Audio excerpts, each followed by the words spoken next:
Cette vidéo va peut-être changer ma vie. Car là, je vais me confier comme je me suis jamais confiée. Je vais vous dire la vérité, j'avais pas envie. J'avais vraiment pas envie de me confier sur ça. Mais Rabbi a fait que ça se sache et je vais vous donner ma version. Moi, il faut savoir que je suis une jeune fille au jour d'aujourd'hui qui est perdue, qui vit pour vivre, on va dire. J'ai vécu des choses dans ma vie qui ont fait de moi la personne d'aujourd'hui, qui ont forgé mon caractère, qui ont fait de moi Mouna. Et pour vous dire le pourquoi du comment du coup je fais cette vidéo, c'est que Bilal a sorti quelque chose en live qu'il aurait pas dû et il l'a fait à 2 reprises. La première fois c'était ouais, escorte. La deuxième fois c'est comme son ancien taf. Et j'ai pas envie de vous laisser sur ces deux phrases qui veulent dire et rien dire à la fois. Tout ce qui est familial, je vais le sauter. Je vais passer direct dans le vif du sujet. J'ai pas envie de mettre mes parents dans les problèmes, j'ai pas envie de mêler ma famille. Je respecte, chose que Bilal n'a pas respectée. Il a oublié que mes parents, mes frères ont une vie et ont un entourage et que là il n'a pas touché que moi, mais il a touché une famille, il a peut-être brisé une famille et que ça se trouve qu'à la fin de cette vidéo, peut-être ça se trouve je suis déjà reniée, mais peut-être qu'à la fin de cette vidéo je le serai vraiment. Du coup, moi il faut savoir que mon père m'a mis dehors à l'âge de 14 ans et je vais épargner beaucoup de détails et j'ai dû me débrouiller seule. Et moi à ce moment-là j'avais une amie à moi, elle était sur Paris et elle était plus grande que moi, elle avait 20, elle avait 20 et ouais, et moi j'avais 14. Et son métier c'était de vendre son corps, de jouer de sa beauté, de jouer de ses atouts. Certes à son âge elle pouvait travailler, mais une fois que t'es dans ça c'est compliqué d'en sortir. Et moi pendant une semaine je dormais dans une cave dans ma ville et elle m'a dit viens.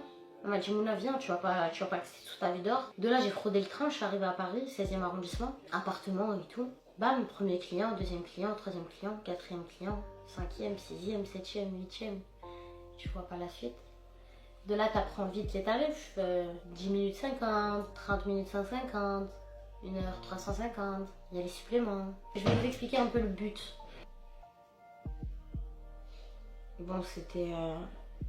je propose fellation, je prends en bouche, mais je n'avale pas. Rapport vaginal protégé, duo, avec capote obligatoire. Les 10 minutes sont à 50, les 30 minutes sont à 150. L'heure est à 350. Et voilà, et tu fais ça toute la journée. Et je pouvais faire 2000 € par jour.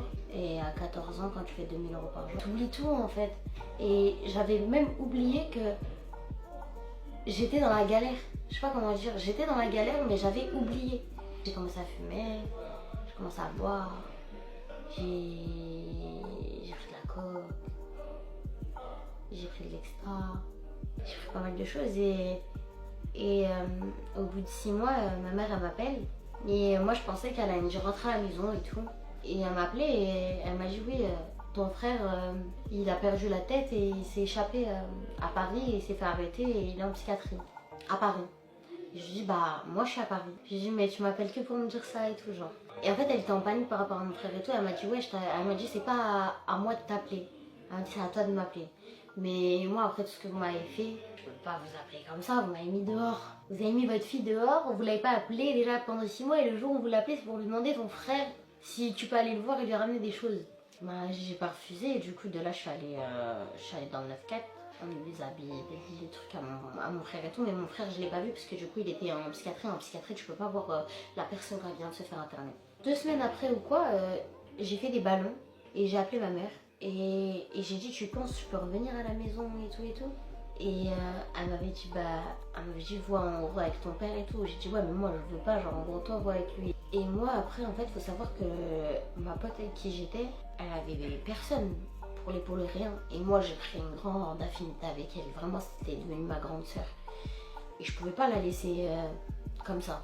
Et elle me disait, si rentre chez toi, Mouna. Elle me disait, voilà, faut que tu rentres chez toi. Elle me disait, tu sais que tu as la chance d'avoir tes 2 parents en vie. Elle me disait, Mouna, tu vas regretter Tu sais, cette fille, elle voulait pas mon mal, elle voulait mon bien. Et de là, je lui ai dit, bah, je reste encore un peu avec toi et tout, et après, je vais essayer de rentrer. Je suis restée encore 2 mois, donc ça faisait 8 mois là.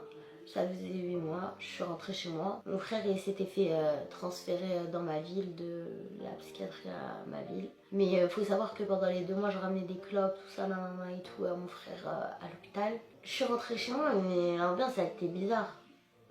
Genre, ma mère, je lui sautais dans les bras et tout. Elle m'avait manqué, wallah, c'était bizarre, je sais pas comment dire. Une sensation chelou, en mode comme si je suis arrivée et... On dirait j'ai trahi mes parents. En fait, je me dégoûtais. Je me dégoûte encore au jour d'aujourd'hui. Wallah, je vais vous dire la vérité, je me hais, je me déteste. Pour moi, j'ai gâché ma vie. Pour moi, il n'y a rien qui va dans ma vie. Tellement j'ai pleuré, j'ai pleuré, j'ai pleuré. Regardez, je vous raconte ça comme si... Il y a pas de larmes. J'ai gâché ma vie. Je l'ai fait de mes propres mains. Et en fait, moi et mon père, on n'a jamais réussi à avoir cette relation qu'on avait avant. On se calcule pas. En fait, je sortais toute la journée, je rentrais, je me posais dans ma chambre. Je calculais personne. C'était ça tous les jours. Et au bout de quoi, 2 mois, j'ai regardé ma mère, j'ai dit je vais partir dans le sud. Et moi je parlais encore avec ma copine. Et ma copine à ce moment-là, elle était dans le sud, elle bossait dans le sud. Et moi je vous mens pas, c'est compliqué de revenir chez soi, plus faire d'argent, pas parler à ses frères, avoir un frère en psychiatrie. Anis et moi on se détestait. Mes 2 petits frères, j'avais pas d'affinité avec eux. Mon père, pas du tout, aucune. Et franchement, on se calculait à peine, vraiment, le selem et encore. Wallah. Donc en fait, je me sentais seule. J'ai eu ce besoin, j'ai eu ce truc, je sais pas pourquoi j'ai fait ça. Au lieu de me dire, ça y est, Mouna, genre, reste. Je saute plein de détails, parce que moi, mes parents, je les mettrai jamais dans une sauce. Je dirais jamais que c'est de leur faute, parce que on a tout le temps le choix. Et j'ai fait ce choix, et...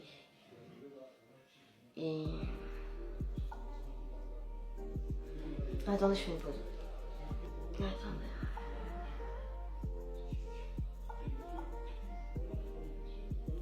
Et du coup, je sais pas, je ressentais ce manque de faire de l'argent, de tout. J'étais plus dans la société normale. J'avais vécu trop de choses, j'avais vu trop de choses. Parce que là, moi, je vous explique en bref. Je veux pas rentrer dans le sujet de ce qui m'est vraiment arrivé, parce que ça mettrait pas mal de gens dans les histoires. En fait, j'essaie d'éviter un max les problèmes, parce que je pense à mes parents. Du coup, je saute pas mal de choses. Je suis retournée dans le sud. Et de là, j'ai fait pas mal de villes dans le sud. Plein de petites villes, Montpellier, Nîmes, Marseille, Aix-en-Provence. Bref, pas mal de petites villes. Et j'ai rejoint cette personne et en fait j'ai fait ça pendant des mois. Comme un déchet. Comme... En fait j'étais tellement vide, je me droguais et je faisais ça. Et c'était comme si j'étais habituée. Je sais pas comment vous dire, c'était... les gens ils se levaient pour aller, je sais pas, travailler moi, à Leclerc.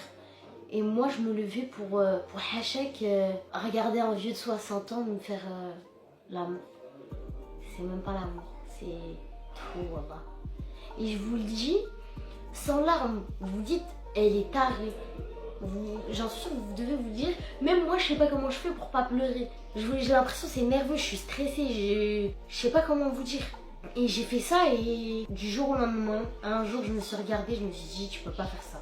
Tu peux pas faire ça toute ta vie. Et il faut savoir que mes parents, on s'appelait presque jamais. En fait, je me suis éloignée de mes parents. Je sais pas comment dire, le jour où mon père m'a mis dehors, il m'a mis dans une bulle. Il m'a mis dans une bulle et je suis rentrée dans un chemin qui était pas le bon, qui était pas du tout le bon. Si on doit calculer, j'ai bossé 1 an et demi. Je vous laisse faire le calcul et j'ai réussi d'avoir une vie normale tout en oubliant ce que j'ai fait. Mais je suis jamais sortie de cette bulle. Je suis toujours restée fermée dedans parce que ça a cassé quelque chose en moi de faire ça. Ça a cassé Mouna. Si je pouvais choisir entre, je sais pas moi, mourir ou vivre, je préfère mourir parce que tout ce que je touche, tout ce que je fais, ça se casse. Même si demain je veux réussir, je veux faire quelque chose, il y a toujours quelque chose qui fait que ça marche pas, parce que je sais que j'ai fait beaucoup de choses dans ma vie et que j'ai pas de baraka. Et en fait, vous comprendrez pas tant que vous l'avez pas vécu. Je sais pas si vous arrivez à imaginer ce que j'ai dû faire pour de l'argent, c'est la honte. C'est une honte pour une femme. Enfin, pour moi, c'est une honte, et c'est un dégoût. C'est du dégoût, je me dégoûte. Et j'ai une estime de moi, elle est zéro. J'ai zéro confiance en moi, j'ai rien pour moi. J'ai caché ma vie. En fait, on dirait que je suis vide.